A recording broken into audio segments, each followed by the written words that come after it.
Hello friend, my name is Pastor Haig, and behind me the sun is rising over New York City on Easter morning.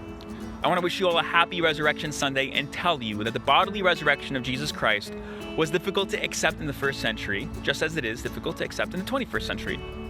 But regardless of where you stand on the resurrection of Jesus Christ, three things cannot be denied about Jesus. The first is that the man Jesus of Nazareth existed. He was a real person. The second is that Jesus died by crucifixion under Pontius Pilate. He was executed as a criminal. And the third is that all the early Christians believed that Jesus came back to life in a new body.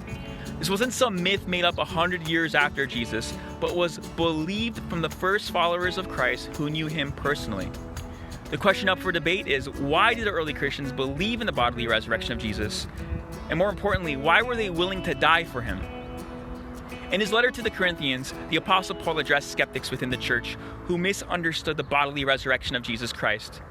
Paul refuted the skeptics by telling them to go ask the eyewitnesses who had seen the risen Jesus. Paul told the skeptics that after his resurrection, Jesus appeared to his disciples, then he had appeared to 500 other people. Paul implied that those who doubted Jesus' resurrection could talk to the witnesses, listen to their story, and come up to their own conclusion. We're not given this luxury, but we have something else to use, the Holy Bible.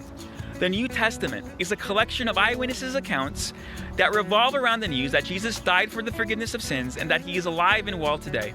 The Gospels of Matthew, Mark, Luke, and John were written and recorded in the first century to make sure that the accounts of Jesus' life, death, resurrection, and ascension were recorded for future generations.